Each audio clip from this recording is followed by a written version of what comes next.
Tenemos la porción de hoy de las Escrituras, hermanos. Espero poder terminar el día de hoy. Si no termino, lo dividiría en dos partes. A veces los sermones salen un poquito más largos, algunas veces que otras. Y después de esto seguiremos con la última parte del Sermón del Monte, hermanos. Estamos por terminar esta serie de estudios y muy probablemente después del Sermón del Monte vamos a estudiar el Salmo 23. Pero para esta porción de las Escrituras, hermanos, el tema, el pasaje que ya leímos hace un momento, es Mateo 7 del 21 al 23. Y el tema, hermanos, como lo ven ahí, es las palabras que el Señor dice: nunca os conocí.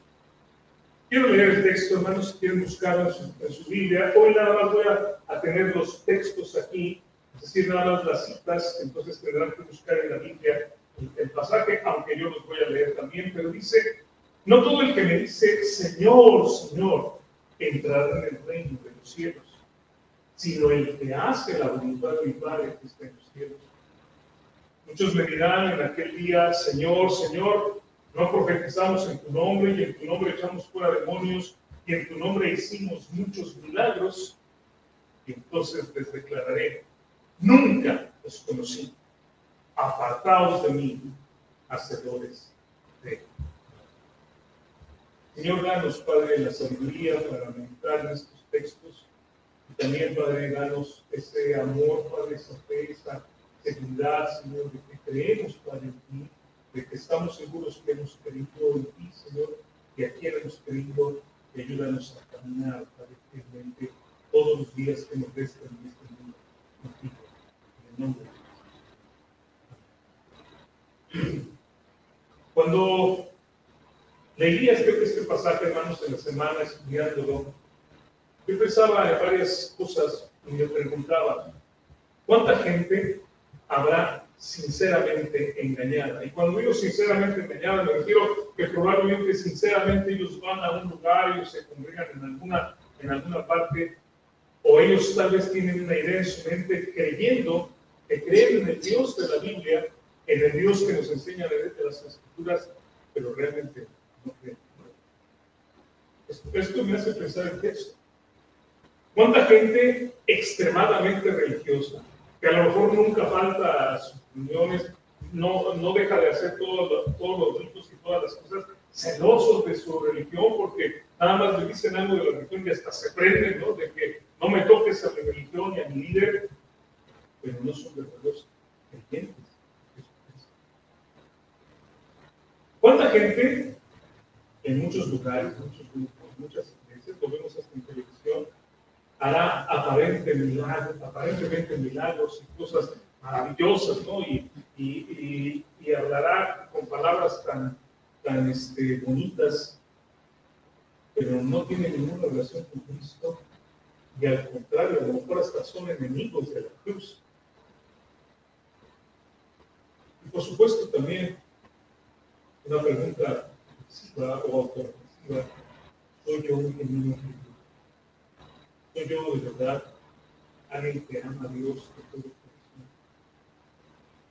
Creo que hay muchas enseñanzas en el pasaje, pero yo quisiera destacar, hermanos, cuatro enseñanzas que yo quiero que pongamos en nuestro corazón, en nuestra mente, al meditar en estos pasajes. Y vamos a empezar con la primera.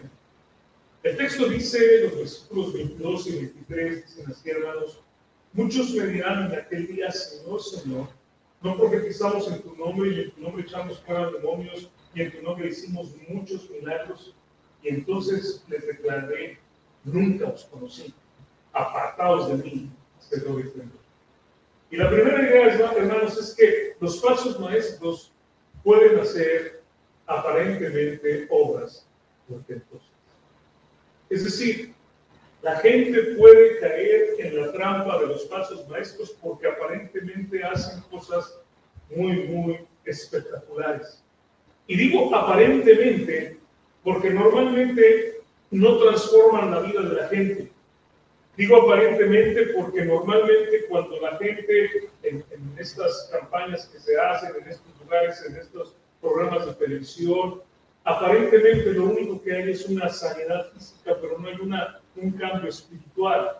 La gente va a estos lugares esperando obtener dinero, esperando que se resuelva algún problema, esperando que tengan una curación de alguna enfermedad, pero no van esperando entregarle la vida al Señor Jesucristo y vivir para Él. Y por eso digo, es algo aparente que no tiene ningún peso. Realmente, ¿de qué sirve? El Señor Jesucristo lo dijo, ganar el mundo si uno se pide a sí mismo. ¿De qué me serviría a mí estar completamente sano o tener todo el dinero si al final de mi vida voy directamente al infierno? Pero sí, hay gente que hace todo tipo de cosas que impresionan a mucha gente. Hablan grandes cosas, sus mensajes son llenos de elocuencia y hacen todo tipo también de exorcismos. Ellos dicen atar los poderes del enemigo. He escuchado y puedo remontarme, por ejemplo, a la época de la preparatoria, cuando tenía amigos que sus mamás, me recuerdo de una amiga, era más amiga de mi hermano Raúl, pero también era amiga mía, Ruth, que decía que su mamá tomaba los demonios del cuello y los aventaba por la ventana y los sacaba. Y yo decía, bueno, ¿y cómo sabe que, o sea, de dónde saca eso? ¿No? Pero ellos dicen tener el poder para hacer todo tipo de cosas, pero no hay ningún fruto, no hay nada espiritual. Conozco gente que se supone que habla lenguas, pero cuando uno lo escucha en la calle, habla con una sarta de localidad. ¿Ven la incongruencia? ¿Ven la incongruencia de eso? ¿Qué pensaría usted, hermano, si el domingo me ve aquí cantando, pero el martes me encuentro ahí en Walmart gritándole a la gente una barbaridad de obscenidades? ¿Usted pensaría, bueno, es que no trae al espíritu? No sé cómo justifican eso, pero realmente, hermanos, mucha de esta gente, y me refiero también a los líderes, se aprovechan de la vulnerabilidad de la gente y la engañan como siempre lo han hecho. Dice que en la antigüedad la gente pensaba que todas las enfermedades eran por causas de alguna influencia demoníaca. La gente no sabía en la antigüedad acerca de virus o de bacterias, de estafilococos, de microbios. La gente no sabía nada de eso, ¿no? Hoy nosotros sabemos que alguien está enfermo, tiene un virus o tiene una bacteria o tiene un hongo, tiene alguna situación, un problema médico. Pero en la antigüedad la gente pensaba que las personas se enfermaban porque había sido influenciada por un demonio o porque le habían hecho un mal de ojo o porque le habían hecho una brujería. Y el tratamiento entonces para la gente no era un tratamiento médico, sino era un tratamiento místico, ¿no? Es interesante que estamos en el pleno siglo XXI y sigue habiendo gente que cree esto, ¿no? La gente, hoy en día, hermanos, alguien está enfermo y lo sigue llevando con un brujo. Tal vez aquí no, pero estoy hablando yo soy mexicano, de mi país, de México, donde mucha gente en muchos lugares llevan a las personas con brujos. Llevan a las personas para que les hagan limpias. Esa imagen que tienen ahí a la izquierda, que le llaman la Niña Blanca o la Santa Muerte, que no tiene nada de espiritual ni nada, es realmente un ídolo, y realmente quien está detrás de eso es un demonio. O sea, eso no es nada que tenga que ver con lo espiritual, pero hay gente que va, hay gente que pone dinero, hay gente que inclusive le piden a esa llamada Niña Blanca que bendiga las balas con las que van a matar al contrario. Eso no tiene nada que ver con Dios, eso no tiene absolutamente ninguna cosa, hermanos, que ver con el Dios de la Biblia que nosotros predicamos en esta iglesia. Pero, sin embargo, la gente lo cree, la gente lo sigue. Y la gente sigue buscando los brujos y los exorcistas que le saquen demonios para que la gente pueda ser sanada, para que la gente pueda estar bien, para que la gente le vaya bien su trabajo. Y solamente caen, hermanos, en las garras, puedo decirlo así, de lobos rapaces, que lo único que hacen es quitarles el dinero y después de que se vuelven a sentir mal, porque esos no nos van a curar, sencillamente dicen que necesitan otra limpia, que necesitan otro trabajo, que ahora necesitan algo más caro, ¿verdad? Y ahora a lo mejor necesitan un hueso que tienen que ir a desenterrar de no sé dónde, y siguen trabajando y manipulando a la gente para que siga cayendo en los engaños. Esto es completamente contradictorio, ¿no? Y además peligroso, porque ¿cómo le piden al diablo que haga algo contra su misma obra? Bueno, lo único que hacen es caer en el mismo círculo, ¿no? Donde el malo es el que les está haciendo el daño y después ellos le piden al malo ayuda y entonces ellos se quedan con el malo. Y lo que hace el diablo, hermanos, esto, uno de los significados del diablo, del enemigo, del nombre del diablo, hermanos, significa que es alguien que nos aparta la vista del Dios verdadero. Alguien que nos siga para que nosotros no veamos al Dios verdadero y pongamos nuestra vista, y aquí va, en brujos, en sanadores, en exorcistas, en pastores, en líderes, en lugar de mirar a nuestro Dios. Cuando la gente, hermanos, cuando estos líderes atraen la mirada de las personas hacia sí mismos, la están desviando del Dios eterno a quien nosotros debemos de buscar. Cuando la gente pone su mirada en una imagen, cuando la gente pone su mirada en alguna cosa hecha por las manos de hombres, desvía la mirada del Dios infinito, invisible, a quien debemos de mirar, a quien debemos de buscar. Así que esta es una obra de maldad, hermanos. Lamentablemente mucha gente busca, porque la gente a la gente le gusta lo terrenal, le gusta este tipo de conjuros, le gusta lo místico, le gusta todo esto de este tipo de cosas que lo único que hacen es alejar a la gente. En el tiempo que se escriben estas palabras, hermanos, en el tiempo del Nuevo Testamento, hubo exorcistas, puedo decir, profesionales, que quisieron añadir a su repertorio el nombre de Jesús. Si quieren, busquen esta cita, hermanos, la voy a leer. Hechos 19, del versículo 13 al 16. Y vean, estamos hablando esto, el libro de los Hechos, inmediatamente después del tiempo de la crucifixión de nuestro Señor Jesucristo, su ascensión a los cielos, por supuesto, su resurrección y su ascensión. Y dice en el capítulo 19, en la historia de lo que el Espíritu Santo estaba haciendo en las iglesias, en los apóstoles, en ese momento en particular, dice, pero algunos de los judíos, ahora vean esto, exorcistas que dice, ambulantes, o sea, eran exorcistas que andaban como buscando a ver quién tiene un demonio para sacárselo, ¿no? Intentaron invocar el nombre del Señor Jesús sobre los que tenían espíritus malos, diciendo, os conjuro por Jesús, el que predica Pablo. O sea, fíjense nada más. No tenía nada que ver con Jesús, ¿no? Estaban invocando el nombre de Jesús porque escuchaban a Pablo, y Pablo sí tenía el poder de sacar demonios y sí tenía el poder de sanar, no por sí mismo, sino el poder de Dios. Versículo 14 dice, había 7 hijos de un tal Esceva, judío, jefe de los sacerdotes que hacían esto. O sea, que había muchos, porque aquí dice que había 7 que se dedicaban a eso. Pero respondiendo el espíritu malo, dijo, a Jesús conozco y sé quién es Pablo, pero vosotros quiénes sois. Y el hombre en quien estaba el espíritu malo, saltando sobre ellos y dominándolos, pudo más que ellos, de tal manera que huyeron de aquella casa desnudos. Ahora, ven claramente, hermanos, que estos lobos rapaces se aprovechaban de la ignorancia de la gente y de la superstición de la gente, de la actitud. ¿Por qué? Pues porque tenían ese trabajo. Si no hubiera gente que quería esto, no tendría tal trabajo, ¿no? Pero el hecho de que eran tantos y que andaban engañando, habían engañado a mucha gente.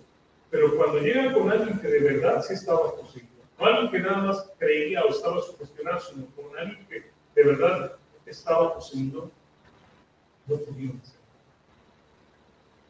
Cuando tratan de utilizar el nombre de Jesús, el mismo espíritu maligno le dice, yo lo conozco y sé quién es Pablo. En lugar de sacar lo que hizo, ese demonio tomó ese hombre y ¿por qué? Porque no tenía recorrido. Y hoy en día, hermanos, hay congregaciones enteras que no conocen a Jesucristo, no son discípulos de Jesucristo, no son creyentes, no son hijos de Dios, pero que tratan de falsificar el poder de Dios. De hecho, tuvimos un pasaje del libro de los Hechos, pero si nosotros nos vamos más atrás, hermanos, en el libro de Éxodo, la Biblia dice en estos 3 versículos, Éxodo 7:11, Éxodo 7:22 y el Éxodo 8:7, dice que hicieron lo mismo los hechiceros con sus encantamientos. Cuando Moisés hizo algo milagroso, dicen estos 3 textos que ellos, los hechiceros de aquel tiempo contra los cuales se enfrentó Moisés, hicieron lo mismo. Más adelante vemos que Moisés hace otros milagros que ellos ya no pudieron imitar. Y obviamente, hermanos, nosotros podemos entender eso. Hay hasta cierto punto cosas que el maligno puede imitar, pero no puede, hermanos, ir más allá. Pero lo hace para engañar. Lo hace para engañar. Todo el tiempo el maligno ha sido un imitador de lo que hace Dios para tratar de atraer la atención de la gente hacia sí mismo y que la gente desvíe su mirada de Dios. Ese es el objetivo del enemigo, porque dice Isaías 45:22, mirad a mí y sed salvos todos los términos de la tierra, porque yo soy Dios y no hay más. La única forma en que la gente puede ser salva es cuando mira al Dios de la Biblia, al Dios que está descrito en las Escrituras, cuando cree en Jesucristo, pero la obra del maligno es desviar la mirada hacia un líder, hacia un personaje, hacia un ídolo o hacia el mismo enemigo. Y esto no es extraño, hermanos, porque la Biblia nos dice que el enemigo se disfraza como ángel de luz. En 2 Corintios, capítulo 11, del versículo 13 al 15, dice así la Escritura, hermanos. Porque estos son falsos apóstoles, obreros fraudulentos que se disfrazan como apóstoles de Cristo. Estos doblos rapaces. Y dice, y no es maravilla, porque el mismo Satanás se disfraza como ángel de luz. Así que no es extraño si también sus ministros se disfrazan como ministros de justicia, cuyo fin será conforme a sus obras. Y sabemos, hermanos, que si sus obras son fraudulentas y sus obras son de engaño, esta gente perversa va a terminar también siendo apartada del Señor. El Señor va a decir, apártense de mí, no los conozco, hacedores. Así que podemos entender, hermanos, claramente por lo que estamos meditando, que así como existieron falsos maestros y falsos creyentes en el tiempo de Pablo, en el tiempo de la primera iglesia, de los primeros tiempos, así los hay hoy. Pablo en algunas ocasiones mencionó que inclusive sufrió peligros por falsos hermanos. Él así lo dice en alguna de sus cartas. Que había gente, hermanos, que se pretendía ser creyente, pero el propósito era estar infiltrado para de alguna forma agarrar a Pablo. Y hermanos, hoy lo hay. He platicado, por ejemplo, con creyentes en Cuba. Conozco a algunos creyentes de Cuba que ellos me han dicho. Siempre en las iglesias me dicen, hay algún infiltrado del gobierno. Y nunca sabes quién es. Y puede llegar y puede usar todo el lenguaje que usamos, hermanos, Dios te bendiga, y puede hablar de versículos y todo, pero está entrenado para que el pastor no diga nada en contra del régimen, no diga nada en contra de algo político. Y si dice, pues va a la cárcel. Los ha habido, los sigue habiendo. Usan el nombre de Jesús, pero como una forma de ganancia, como estos hijos de Seba lo usaban precisamente para, según ellos, exorcizar, pero obtener dinero a través de ellos.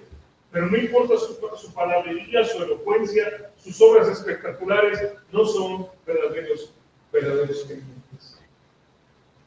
En muchos lugares hoy, hermanos, por ejemplo, a la gente se le pide que siembre. Es una palabra que si ustedes ven estos programas, no se los recomiendo, pero a veces cuando uno está cambiando los canales, de repente aparece algún canal que, según predicaciones, cuando uno lo ve un poquito, se da cuenta que lo único que están diciendo es manda dinero para que tengas tu milagro. Y se atreven inclusive a decir lo siguiente: cuando tú no mandas tu semilla, como ellos le dicen, que es el dinero que esperan que tú mandes, estás bloqueando tu milagro. Estos son lobos rapaces, hermanos, hacedores de maldad, como el Señor Jesucristo lo dijo. ¿Por qué son hacedores de maldad? Porque no hay ningún cambio espiritual en lo que ellos ofrecen, no enseñan nada de la Biblia, pero lo que sí hacen es sencillamente quitarle el dinero a la pobre gente incauta que manda y manda dinero a estos lugares. No tienen ningún contenido bíblico sus mensajes ni sus programas, pero están en la televisión pagando cantidades grandes de dinero para que puedan hacer un negocio más grande. Se ha descubierto que en algunos lugares, por ejemplo, donde se hacen estos milagros o estas campañas de milagros, la gente, los líderes del lugar, el que está ahí, tiene lo que llaman, entiende la palabra palero o entiende la palabra patillo. Patillo era entre los cómicos, el actor que ayudaba al otro cómico a hacer la broma, ¿no? Que recibía el pastelazo en la cara o recibía el cojo o alguna cosa. Es decir, alguien que está coludido. Y en muchas ocasiones hay gente en el auditorio que está coludida pretendiendo que tiene alguna enfermedad y en algún momento se levanta, avienta las muletas y empieza a caminar hacia el altar y la gente dice: wow, este es un milagro. Pero se han hecho inclusive investigaciones donde se ha descubierto que esto no es verdad.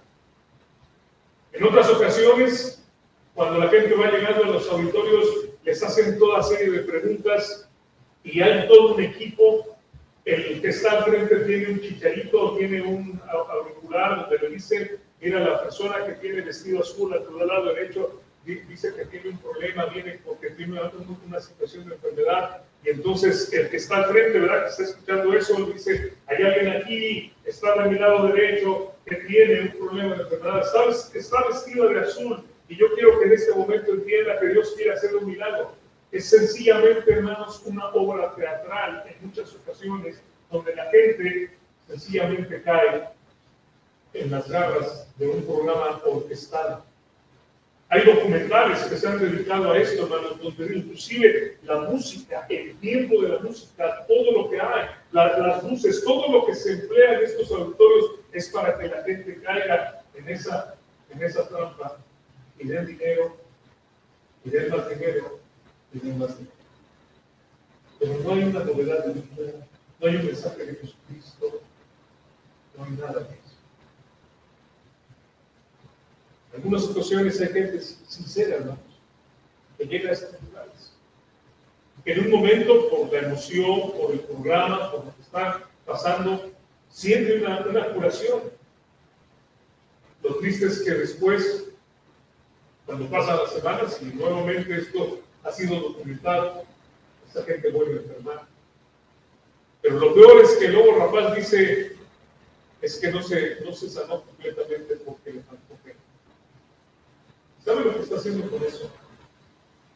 Está poniendo una culpa en la persona, diciéndole que es por su culpa que no fue sanado. A veces haciendo que esa persona ya no regrese, ni siquiera ya no quiera saber nada de Dios. Por eso dice: sus obras son así. Quiero decirles, hermanos, que Dios tiene el poder de sanar. Dios tiene el poder de curar. Dios tiene el poder de ayudarnos. Él es Dios y no hay nadie más. Pero no necesitamos algo espectacular, ni necesitamos que alguien nos dé una patada o nos aviente, nos rocíe agua por su boca o nos levante las manos. Lo que necesitamos es orar a Dios y pedirle a Dios que Dios haga su obra en nuestra vida. Y hermanos, quiero decirles que en muchas ocasiones que hemos orado que Dios sane a una persona, Dios la ha sanado, y yo he visto gente que ha sido sanada de cáncer, he visto gente que ha sido sanada de enfermedades. Conozco una hermana que le dijeron que tenía unos meses de vida y después de 20 años la volví a ver y Dios, hermanos, seguía guardando su vida. Pero quiero decirles que eso no tiene que suceder aquí al frente y porque en este momento que caiga el Espíritu sobre ti o porque hagamos un teatro. Es el poder de Dios, hermanos, y ni siquiera Dios nos necesita para hacer eso. Creo que Dios tiene el poder de hacer grandes obras, pero no tienes tampoco que pagar grandes cantidades de dinero. Y tengo que decir, si tú quieres que tu milagro sea más grande, tienes que dar tanto. No, porque la obra de Dios no se puede comprar con dinero material. Se puede comprar. Creo firmemente en el poder de Dios, pero es el poder de Dios, no es el poder de nosotros. Y ninguno de nosotros puede decir que tiene el monopolio del Espíritu Santo, porque el Espíritu Santo quiere vivir en la vida de cada persona. Sin embargo, hermanos, va a haber gente que va a hacer cosas muy, muy espectaculares y lo van a difundir, lo van a poner en las redes para que la gente siga creyendo, pero probablemente no tiene nada que ver. Segundo lugar,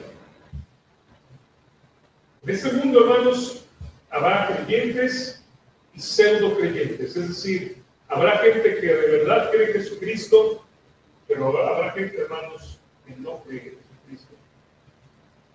Estos textos dicen nuevamente: no todo el que me dice Señor, Señor entrará en el reino de los cielos. O sea, hay un tipo de persona y no hay el otro, sino el que hace la voluntad del Padre que está en los cielos. Muchos me dirán en aquel día: Señor, Señor, no profetizamos en tu nombre, y en tu nombre echamos fuera demonios, y en tu nombre hicimos muchos milagros. ¿Y qué dice el Señor? Yo les declararé: nunca os conocí, apartados de mí, hacedores de él. Hay una parábola, hermanos, Mateo capítulo 13, versículos 24 al 30, que ilustra este concepto que estamos diciendo. El hecho de que hay gente que es creyente, pero hay gente que realmente no es creyente. Y dice así, Mateo capítulo 13, versículos 24 al 30, les refirió otra parábola diciendo: el reino de los cielos es semejante a un hombre que sembró buena semilla en su campo. La buena semilla, ya estudiábamos la semana pasada, ¿se acuerdan? Es la palabra de Dios que va a dar un buen fruto, que es los creyentes. Pero mientras dormían los hombres, vino su enemigo y sembró cizaña en el trigo y se fue.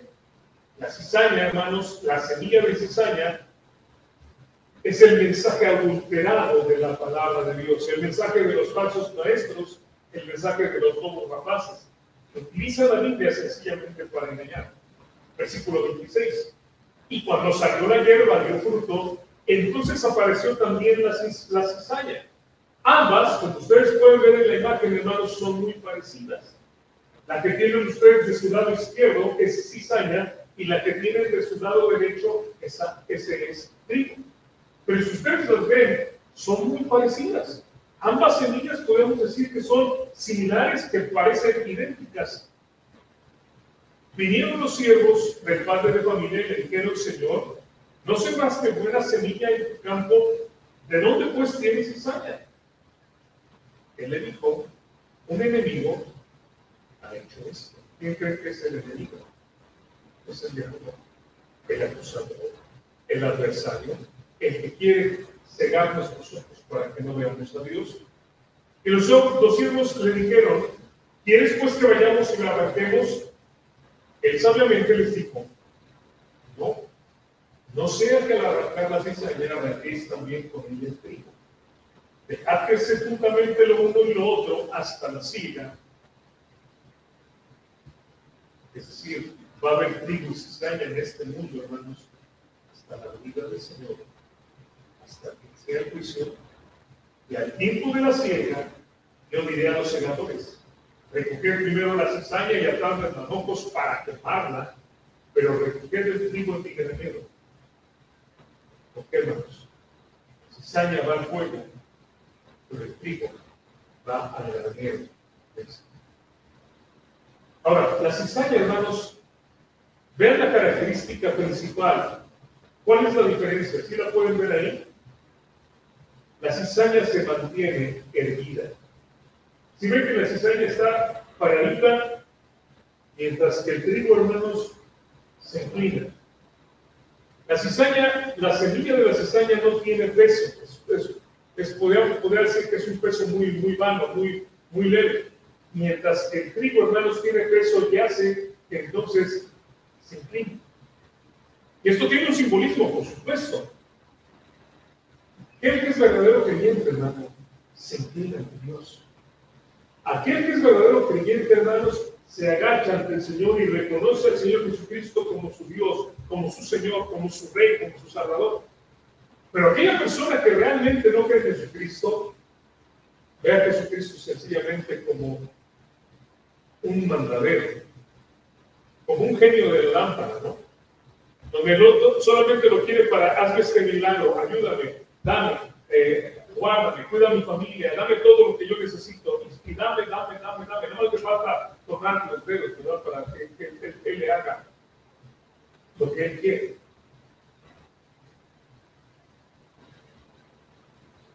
¿Somos nosotros los siervos o somos nosotros los señores? La otra cosa interesante al leer un poquito acerca de la cizaña, hermanos, es que la cizaña, las raíces de la cizaña se enredan. Cuando la cizaña está junto con el trigo, las raíces se enredan con las del trigo. Entonces, por eso, cuando le preguntan al amo, ¿sacamos la cizaña? Dice no, porque al sacar la cizaña, la raíz de la cizaña va a jalar también el trigo. Entonces, ¿qué dice Dios? Ya vendrá un día cuando va a venir la siega. Y la cizaña dice la Biblia que va al fuego, mientras el trigo va al granero de Dios. ¿Qué somos nosotros, hermanos? ¿Somos trigo? ¿Somos cizaña? Yo espero que todos los que estamos aquí seamos trigo. Yo espero que si tú me estás escuchando, seas también trigo. Seas un verdadero creyente en el Señor Jesucristo y hayas entregado tu vida al Señor y realmente tú te humilles delante de Dios y lo reconozcas como tu Señor y tu Salvador. Algo que también puedo destacar es que tal vez en este mundo, hermanos, va a haber muchas cizañas. Y va a haber mucha gente que cree que son verdaderos creyentes, pero no lo son. Y va a haber mucha gente que sigue estos grupos o estos predicadores falsos, y son muchísimos. Y a veces cuando uno ve los programas de televisión, hay muchísima gente. Lamentablemente, pues como lo único que están esperando es material, gente que no cree que Jesucristo es buscando material. Y hay mucha gente que sigue estas enseñanzas. La tercera idea, hermanos, es que a Dios no podemos conocer. Dice el versículo 22 y 23, muchos me dirán en aquel día, Señor, Señor, no profetizamos en tu nombre y en tu nombre echamos fuera demonios y en tu nombre hicimos muchos milagros. Dice, entonces yo les voy a decir,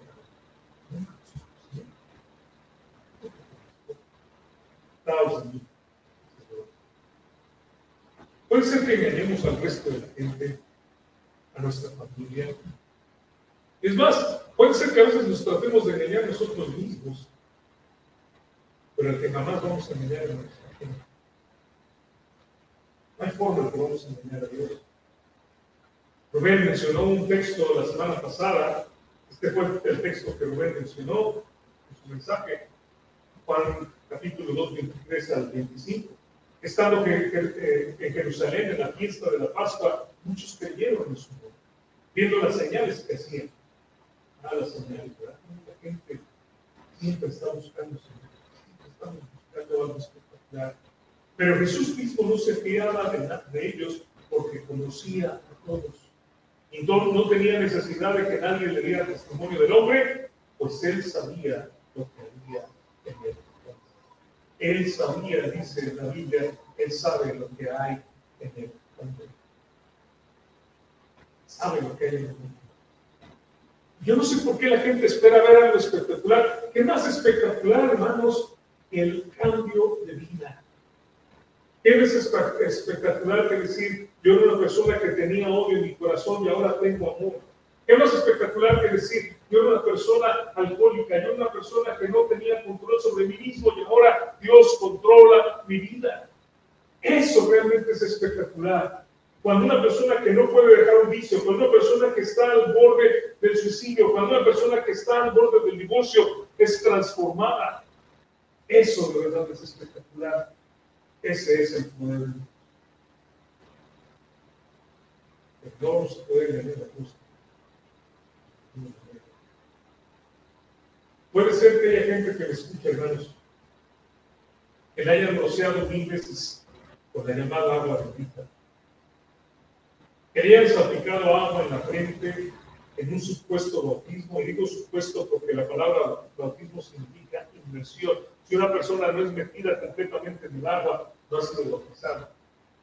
Pero puede ser que tú, amigo que me escuchas, hayas ido toda tu vida a una iglesia, hayas cumplido rigurosamente con todas las liturgias, los ritos, las ceremonias, las tradiciones, los sacramentos, todas las cosas obligatorias de tu religión, que hayas dado una gran cantidad de dinero a tu congregación, hayas ayudado a tu prójimo, hayas tratado de portarte lo mejor posible, que te hayas confesado semana a semana por años.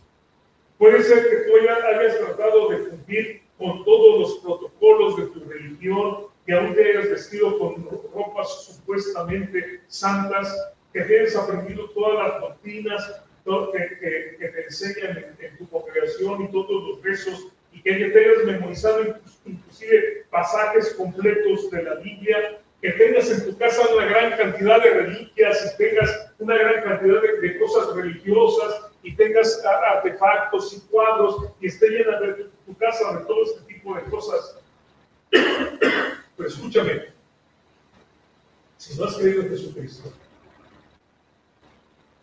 si no te has arrepentido de tus pecados, si no has invitado a Jesús a ser el Señor de tu vida,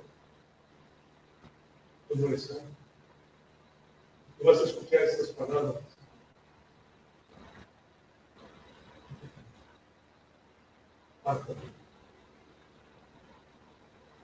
Puede ser que todos los días digas, ayúdame, Diosito. O digas, Dios es mi amigo. El de allá arriba siempre está conmigo. Y tengas todo este tipo de frases con las cuales tú trates de dar a entender que tú crees en Dios. Pero si realmente nunca te has entregado tu vida,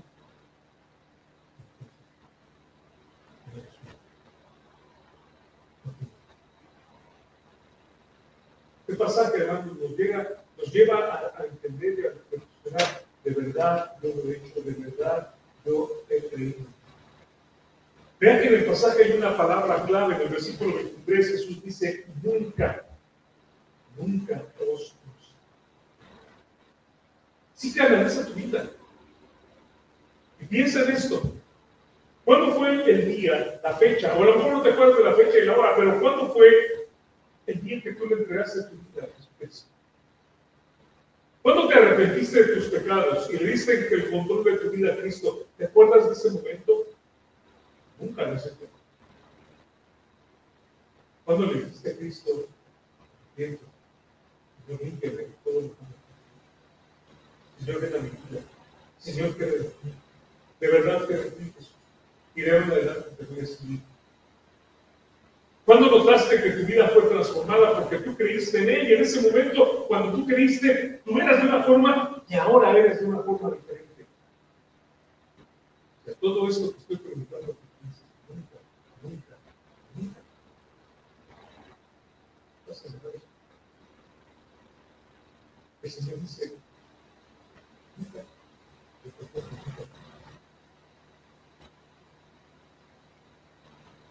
Y lo que yo estoy diciendo que esto es mentira, ven la Biblia.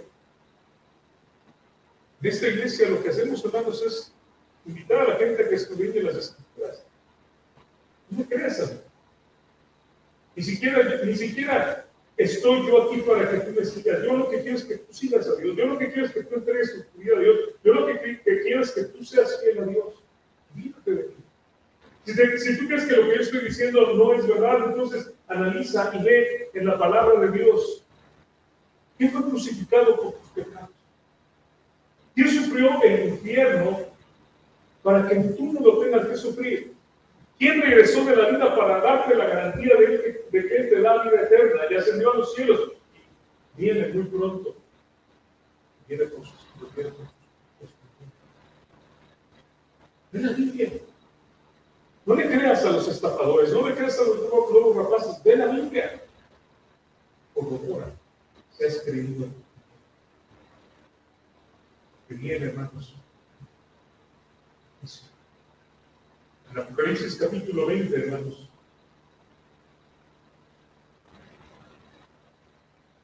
Dice la palabra de Dios en los versículos 11 a 15.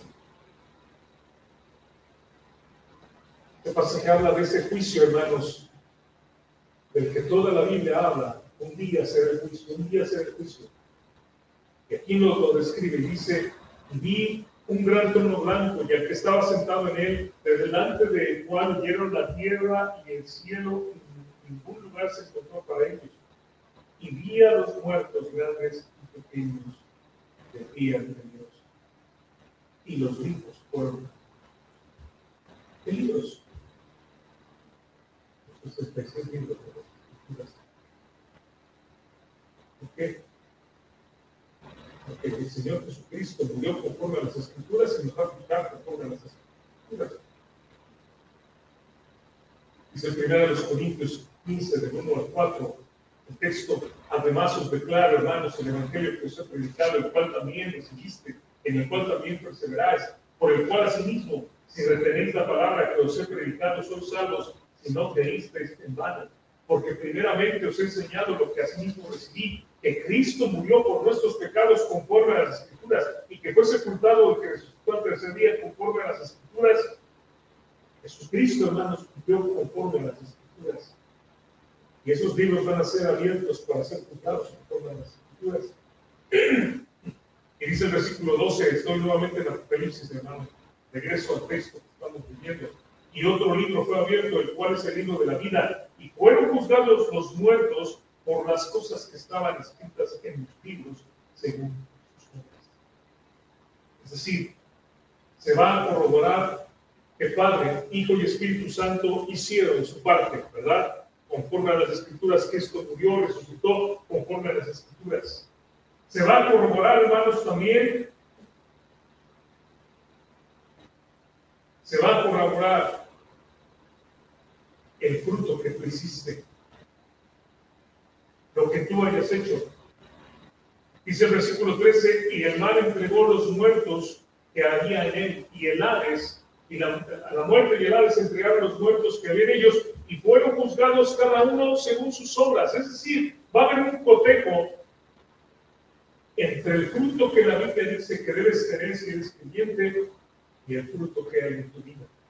Entre la manera como dice la Biblia que tú eres salvo, es decir, a través de la obra de Cristo, y la forma como tú creíste que eras salvo. ¿Qué fruto diste? ¿Cuándo creíste? ¿Cómo respondiste al Evangelio? ¿Qué hiciste con Cristo? Me parece que la gente va a poder ver claramente su vida y se va a cotejar, hermanos, porque la gente en ese momento, hermanos, los no creyentes, y nuevamente yo espero que todos los que estamos aquí seamos creyentes y no estemos en este juicio porque nosotros de verdad creemos en Jesús. Pero la gente, hermanos, que no haya creído de verdad, se va a tratar de justificar. Va a ser un juicio, y en un juicio, hermanos, la gente se defiende. Va a ser un juicio justo, donde la gente, donde se va a mostrar, hermanos, no lo que alguien piensa, sino claramente la gente va a poder ver su vida. Y entonces alguien, yo creo que va a decirle a Dios: Señor, es que yo sí creí en ti, es que yo sí fui a la iglesia. Muy bien, vamos a ver tu vida. ¿Cuándo fue? Y ahí se va a ver cuando la persona le invitaban a la iglesia, ¿y qué hacía? No. Hermanos, ¿saben que hay gente, y yo lo conozco por testimonio, ¿saben que hay gente que cuando sus hijos los invitan a la iglesia, ese mismo día ellos ponen una actividad, una carne asada, algo para no ir, para que se les quite? Dicen en su mente, poniendo este tipo de actividades. Conozco creyentes que ahora confiesan que eso lo hacían, porque así ya mis hijos ya hablan diciendo que nos quedamos en casa bien a gusto y ya no vamos a ese lugar. Se va a ver en ese momento, hermanos, esos hombres que inclusive maltrataban a sus esposas porque los invitaban a la iglesia. Y ellos andaban haciendo todo tipo de cosas mientras la pobre mujer estaba orando por ellos. La pobre mujer hasta enfermó de tantas injusticias que sufrieron. Se va a corroborar cuántas veces alguien le dio un folleto, alguien le invitó a la iglesia, alguien le habló de Cristo, alguien le dio su testimonio. Y se va a ver su respuesta, se va a ver la forma como esta persona actuó en todos estos casos. Se va a ver si realmente hubo un nacimiento en la vida de la persona, un antes y un después de Jesucristo. Porque si alguno cree que Cristo, dice la Biblia, que nueva criatura es, y las cosas viejas pasaron y todas son hechas nuevas. Se va a ver que alguien estuvo orando por esa persona, pero esa persona nunca quiso saber del Señor Jesucristo. Y ahí se va a ver si realmente es un hijo de Dios. Tu vida refleja a Cristo. Has dado fruto. Te has hablado de Cristo. Buscas a Dios de todo corazón. Todo esto se va a ver, hermanos. Dice el versículo 14. Y la muerte de Hades. Estamos en Apocalipsis 20, hermanos. Dice el 14. Y la muerte de Hades fueron lanzados al lago de fuego. Esta es la muerte segunda. Y el que no se halló inscrito en el libro de la vida fue lanzado. Escúchame, por favor.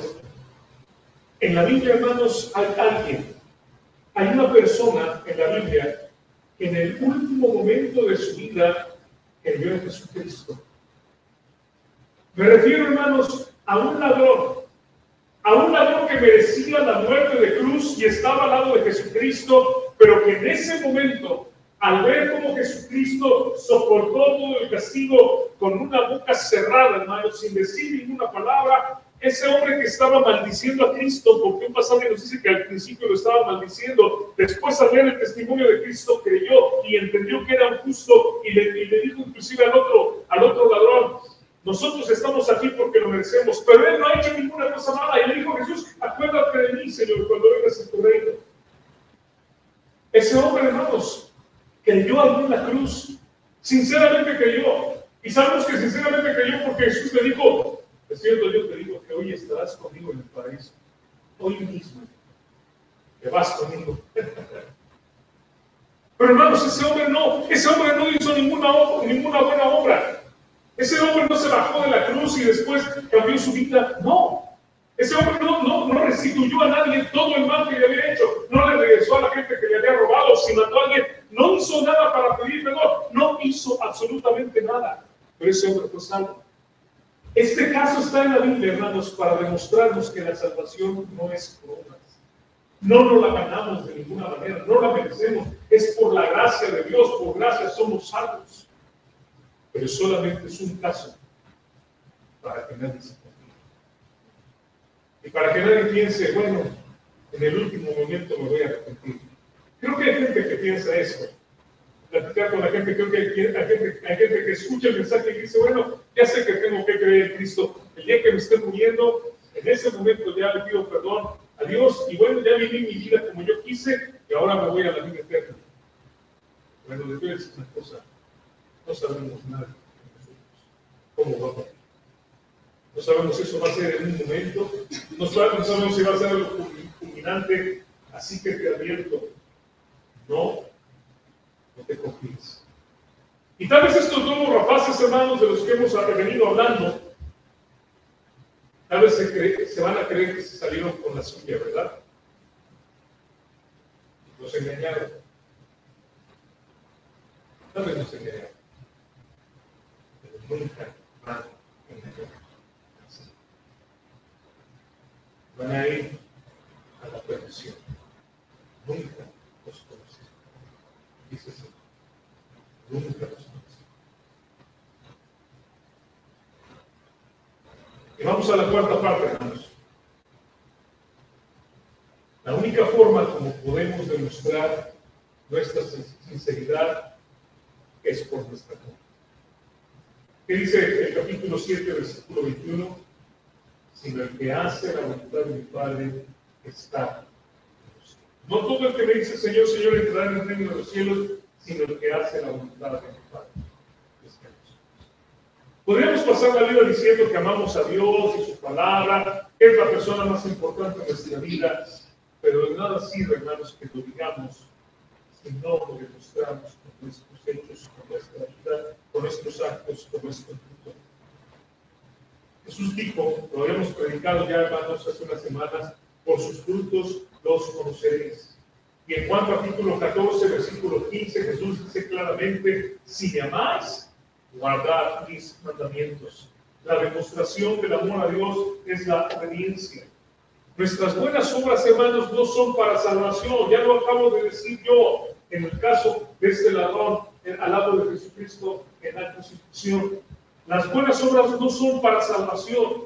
Las buenas obras no van antes de la salvación. Las buenas obras no son para ser salvos. Pero las buenas obras son después de la salvación, porque nosotros somos salvos. Son el resultado de la salvación. Somos salvos por gracia, por medio de la fe en Jesucristo, para poder tener buenas obras. Efesios capítulo 2, versículos 8 al 10 nos dice claramente, porque por gracia sois salvos por medio de la fe, y esto no es de vosotros, esto no es algo que nosotros logremos por nuestros esfuerzos, dice el texto claramente, pues es don de Dios, no por obras, para que nadie se gloríe, no es para que nosotros digamos, es que yo soy salvo por lo bueno que yo soy, por lo que yo hice, no. Versículo 10, porque somos hechura suya, creados en Cristo Jesús para buenas obras. Una vez que nosotros somos salvos, podemos tener esas buenas obras, las cuales Dios preparó de antemano para que anduviésemos en ella. Si hemos entrado por la puerta estrecha, somos del redil de nuestro Señor Jesucristo. Lo hemos aceptado como nuestro pastor, como nuestro Señor, como nuestro Salvador, como nuestro soberano, como nuestro Rey, y vivimos de acuerdo a su guía. Vivimos de acuerdo a la redención que nos ha dado, seguimos su voz, obedecemos sus mandamientos, lo conocemos a Él, hermanos, y Él nos conoce, como dice Juan capítulo 10. Nosotros le conocemos y Él nos conoce. Y nuestras obras entonces, hermanos, han sido transformadas. Antes de creer en Cristo, de acuerdo a lo que dice Gálatas 5, del 19 al 21, nuestras obras eran malas. Estas son las obras de la carne, hermanos. Y manifiestas son las obras de la carne, que son adulterio, fornicación, inmundicia, lascivia, idolatría, hechicerías, enemistades, pleitos, celos, iras, contiendas, disensiones, herejías, envidias, homicidios, borracheras, orgías y cosas semejantes a estas, que en otro tiempo, cuando no conocíamos a Cristo, andábamos en ello. Dice el texto, acerca de las cuales os amonesto, como ya os lo he dicho antes, que los que practican tales cosas no heredarán el reino de Dios. Si tú eres un hijo de Dios, a lo mejor puedes caer en algún pecado, pero no estás viviendo constantemente en estas cosas. Si estás viviendo en todo esto, pregúntate, ¿realmente crees en Dios? Esto éramos antes, hermanos. Dios nos rescató, nos sacó del lodo cenagoso, puso nuestros pies sobre la peña cuando estábamos nosotros llenos de pecado y de maldad. Pero ahora nosotros queremos en Él.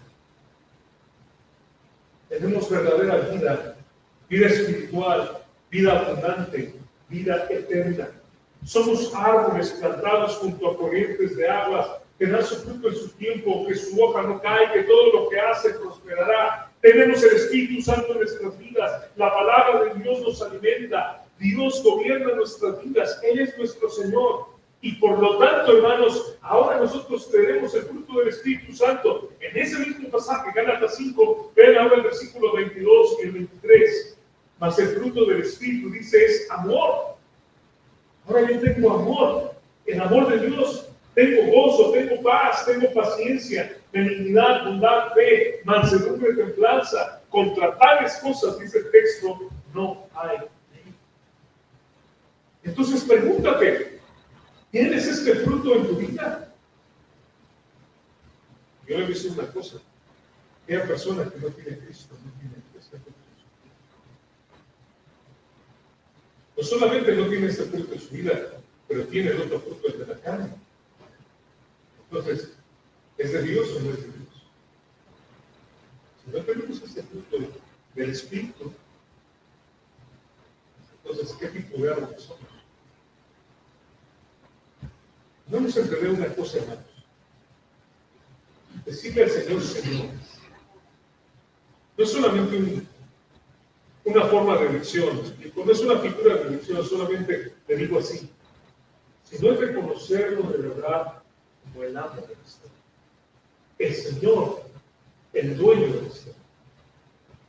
Y es porque nosotros creemos. Así que al llegar al final de este mensaje, hermanos, debes reflexionar si en tu vida Jesús es el Señor y es una realidad que tú has creído. Y gloria a Dios. Si así es, tú eres un hijo de Dios. Si ves el fruto en tu vida, si crees en el Señor Jesucristo, si te has arrepentido de tus pecados, gloria a Dios. Pero una invitación para alguien, si en esta mañana escucha a alguien que no es el fruto en su vida, que ve más bien las obras de la carne, que nunca le ha pedido a Dios perdón, que no se ha entregado a Él, aunque probablemente sea beneficioso, tú necesitas solo invitar a Cristo. Vamos a orar, hermanos, para terminar. Cierren sus ojos. Yo quiero hacer esta invitación. Si tú nunca has invitado a Cristo en tu vida, no te has arrepentido sinceramente, puedes hacerlo esta mañana. Decirle en tu corazón, Señor, perdóname, Señor, lávame, Señor, límpiame. Señor, me arrepiento sinceramente. Jesús, creo en ti, te acepto como mi Señor. Hazlo. Si alguien esta mañana en este auditorio lo está haciendo, levante su mano para que yo lo sepa. Usted ya lo hizo, gloria a Dios. Pero si hay alguien que me esté escuchando también, donde quiera que esté, ahí donde estás arriba, ahí donde estás sentida, en el trigo, pide a Dios perdón. Implora a Jesucristo que venga a tu vida, créeme, acepto.